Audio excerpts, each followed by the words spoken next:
سلامونه لیکې هلې احترامات ملګرو انشاءالله چې د صحت او عافیت جامې به مو پر تن وي لکه څنګه چې موږ تاسو په تیر درس کې په جنډرز اف ناون باندې او د هغه پر دوه برخو باندې خبره وکړله نو نن به موږ تاسو ملګرو پر دوه نورو برخو باندې غږیږو چې هغه ته ویل کېږي کامن جنډرز او نیوټر جنډرز.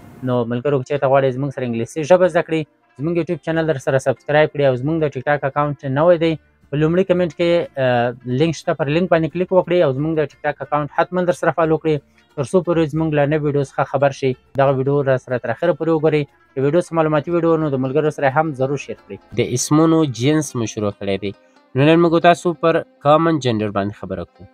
کامن جنډر څه ته ویل کېږي؟ یعنی کوم اسمونه دي چې هغه په کامن جنډر یعنی په عام جنسیتونو کې راتلی شي. عام جنسیتونه څه مطلب؟ اوس راځئ دلته موږ تاسو وایو nouns for both males and females یعنی اسمونه لپاره د دواړو males نارینه and females ښځینه. صحیح شو؟ اوس فرض مثال موږ تاسو مثالونو ته راځو. ټیچر چې دی اوس په دواړو کې راتلی سي په انګلیسي کې. صحیح شو؟ اوس ټیچر چې دی هم نارینه پکې راتللی سي په دغه نوم کې په ټیچر کې او هم ښځینه راتللی سي په دغه اسم کې. صحیح شو؟ ټیچر استاد. صحیح شو؟ هغه که استاده وي که استاد وي په انګلیسي کې ورته ویل کېږي ټیچر. نو دا چې شي سو عام جنسونه دي. سټوډنټ اوس په دې سټوډنټ کې هم انجلۍ راتللی سي هم هلک. که هلک هم وي موږ تاسې شاګرد وي ورته وایو چې سټوډنټ او که انجلۍ هم وي. صحیح شو؟ یعنې دغه اسمونه تړاو لري په کامن جنډر پورې. صحیح شو؟ د عام جنسیتونه دي چې په یو نوم دی په دواړو جنسیتونو کې راتللی سي. همدارقه موږ تاسو انیمل لرو، حیوان ATC وغیره. اوس راځو موږ تاسو ملګرو څلورم نمبر د جنډر ته. څلورم نمبر کې موږ تاسو څه شی لرو؟ نیوټر جنډر.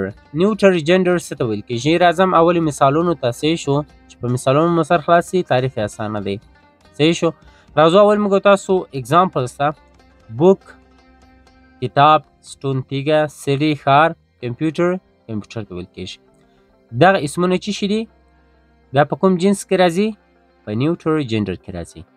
راځئ دلته وایو nouns for things that are not live اسمونه لپاره د هغو شیانو چې ژوندي نه وي، بېجانه وي. صحیح شو؟ ساکښ نه وي. د دغه رقم شیانو اسمونو ته چې شي ویل کېږي؟ نیوټر جنډر. یعنی دغه رقم د شیانو اسمونه راځي په نیوټر جنډر کې، په نیوټر جنسیتونو کې راتللی شي. صحیح شو؟ چې په راتلونکي کې به انشاءالله موږ تاسو د دې په اړه باندې خبره کوو چې دا اوس څه فایده کوي.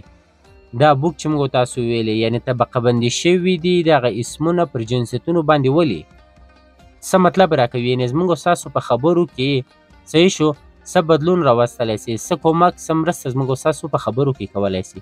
نو ملګرو زموږ ویډیو تر همدې ځایه پورې وه. تر راتلونکو ویډیوګانو مو پر سپیڅلي رب سپارم. ښه وخت، ښې شېبې. الله مو حافظ و ناصر شه.